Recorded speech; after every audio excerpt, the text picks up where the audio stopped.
चले आगे बढ़ेंगे। उस बीच बड़ी जानकारी, हरियाणा बीजेपी के टिकटॉक को लेकर मंथन चल रहा है। मंथन के बीच गृह मंत्री अमित शाह से मिले हैं राव नरबीर सिंह। बताते चले कि बादशाहपुर से टिकट मांग रहे राव नरबीर सिंह। बीजेपी से टिकट न मिलने पर कांग्रेस से लड़ने की बात कही है। इस वक्त की बड़ी जानकारी आप तक पहुंचा रहे हैं, जहां पर लगातार आपको बताते चले कि हरियाणा विधानसभा चुनाव को लेकर बीजेपी में भी उम्मीदवारों के नाम पर मंथन चल रहा है। और इस बीच मंथन के बीच केंद्रीय गृह मंत्री अमित शाह से मिले हैं राव नरबीर सिंह, क्योंकि बादशाहपुर से टिकट मांग रहे हैं अपने लिए राव नरबीर सिंह। बादशाहपुर से लड़ना चाह रहे हैं और साथ ही टिकट न मिलने पर कांग्रेस से लड़ने की बात भी कही है।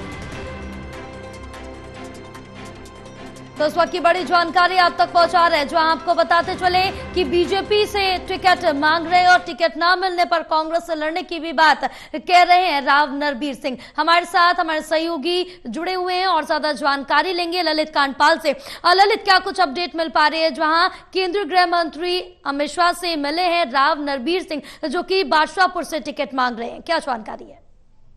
बिल्कुल, आपने सही कहा कि चुनावी मौसम में अगर किसी भी उम्मीदवार की अमित शाह जैसे बड़े स्तर के नेता से अगर मुलाकात होती है तो उसके बाद उसके कई मायने निकाले जाते हैं। तो राव नरबीर के मामले में भी कुछ ऐसा ही है, क्योंकि बादशाहपुर से वो इस बार दावेदारी कर रहे थे और बादशाहपुर के बड़े कद्दावर नेताओं में उनकी गिनती होती है।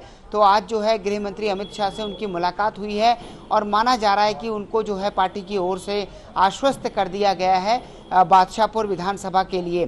तो बादशाहपुर विधानसभा का अब ये एक तरह से कह सकते हैं कि जिस तरीके से कई और विधानसभाओं को लेकर भी जो खबरें आई थी उसमें अब बादशाहपुर भी शामिल हो गई है। और बादशाहपुर से जो अगर देखा जाए तो एक तरह से राव नरबीर का नाम लगभग एक तरह से कंफर्म हो चुका है।